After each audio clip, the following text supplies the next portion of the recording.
देखिए, ये जो आपका है वायुमंडल चैप्टर है। अब इस वायुमंडल वाले चैप्टर में इसमें जल है और वायु है। तो वायु का संबंध यहाँ सबसे पहले वायुमंडल। वायुमंडल में आप पढ़ते हैं वायुमंडल की संरचना। तो वायुमंडल में जो गैसें हैं, विभिन्न गैसों का अनुपात, इसके पहले आप पढ़ चुके हैं। यहाँ पर आप पढ़ रहे हैं वायुमंडल की गैसों के साथ अब दूसरा पार्ट है उसकी परतें। परतों में पहली परत है ये मुख्य रूप से, जैसे पहली परत यहाँ पे क्षोभ मंडल है, फिर संताप मंडल है, मध्य मंडल है, आयन मंडल है, वायुमंडल है। पहला क्वेश्चन आपकी परीक्षा में यही बनेगा कि इसको क्रम से लगाइए। निम्नलिखित में से वायुमंडल की परतों का आरोही क्रम क्या है, अवरोही क्रम क्या है, या नीचे से ऊपर या ऊपर से नीचे क्रम क्या है। पहला प्रश्न यही बन जाता है। तो अगर इसी सामान्य प्रश्न को आप याद किए हैं, हो सकता है इसी से काम चल जाए। Troposphere, stratosphere, mesosphere, ionosphere, exosphere. अब यहाँ पे जो संक्रमण पेटियाँ हैं, दो पेटियों के बीच में ये संक्रमण स्तर है। ये दो पेटी के बीच में यहाँ संक्रमण स्तर है और यहाँ दोनों पेटी के बीच में यहाँ संक्रमण स्तर है।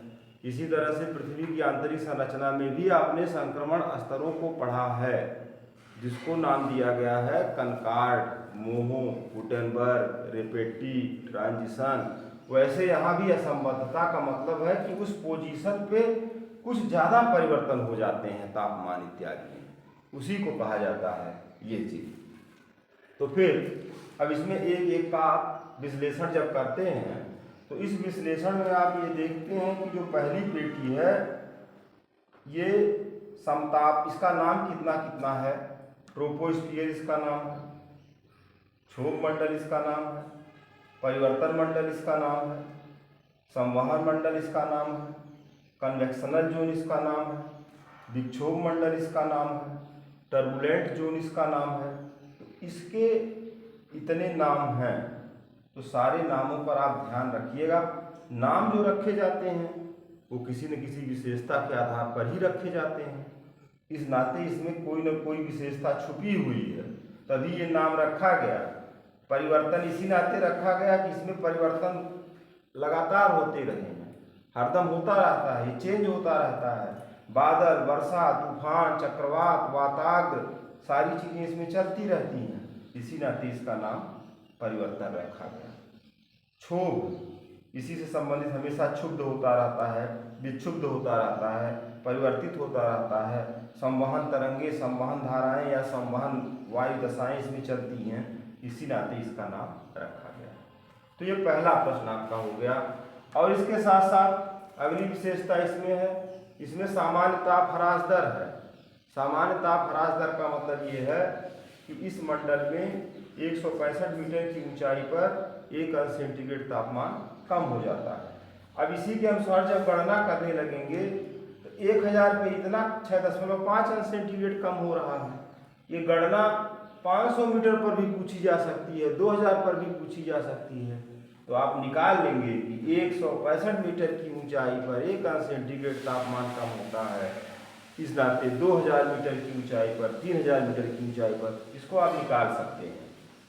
फिर अगली बात यहाँ पर इसकी ऊंचाई से संबंधित है। ऊंचाई में इसकी दो ऊंचाई बताई गई है, दो क्या 3 ऊंचाई बताई गई है। एक ऊंचाई भूमध्य रेखा पर बताई गई है और एक ऊंचाई ध्रुव पर बताई गई है।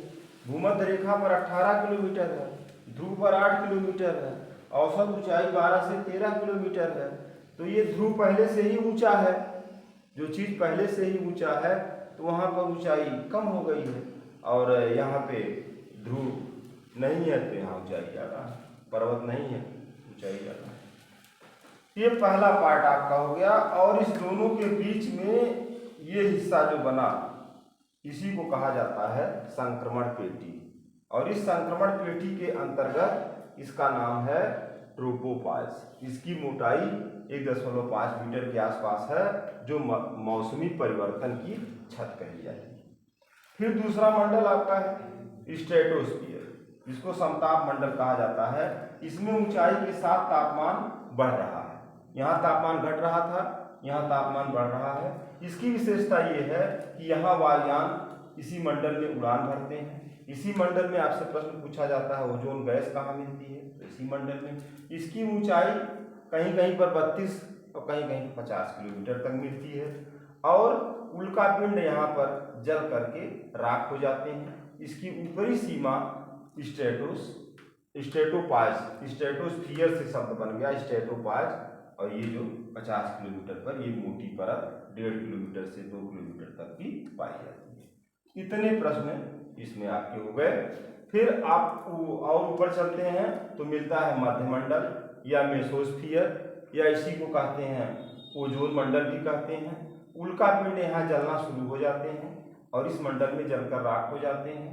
ऊंचाई के साथ यहाँ तापमान घट रहा है और यहाँ का जो तापमान है सभी मंडलों में सबसे कम तापमान इसी मंडल का है, -100 सेंटीग्रेड हो रहा है और ऊंचाई के साथ तापमान घटता भी जा रहा है।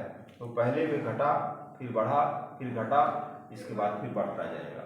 80 किलोमीटर की ऊंचाई तक इसका मार्क किया गया है और इसके बाद फिर आप पहुंचते हैं आयन मंडल। आयन मंडल जहां से सिग्नल मिलता है, जहां से संचार की सारी क्रियाएं होती हैं। पृथ्वी के वायुमंडल का यह क्षेत्र है जहां से आज के सभी संचार युक्त सुविधाएं के लिए सिग्नल यहीं से प्राप्त होता है। आयनोस्फीयर से, आयन मंडल से ऊंचाई के साथ तापमान में वृद्धि हो रही है।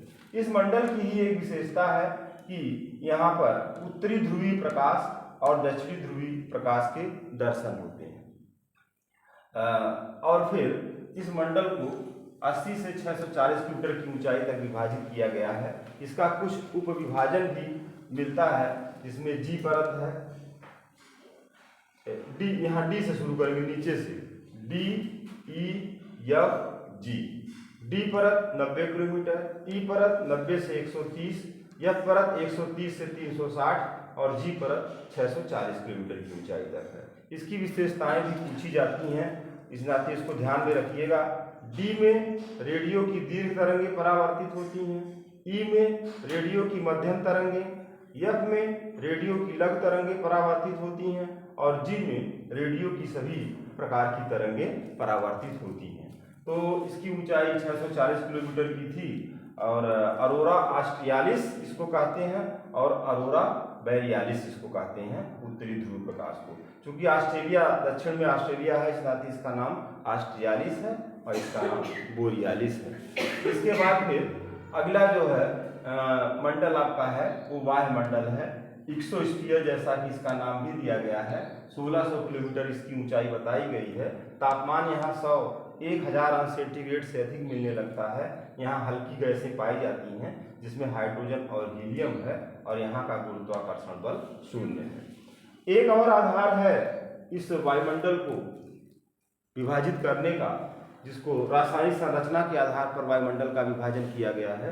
वह विभाजन सममंडल के रूप में है और विषममंडल के रूप में। कभी कभी इससे भी प्रश्न पूछ दिया जाता है निम्नलिखित में से कौन सा सममंडल का भाग है या विषममंडल का भाग है या नहीं है।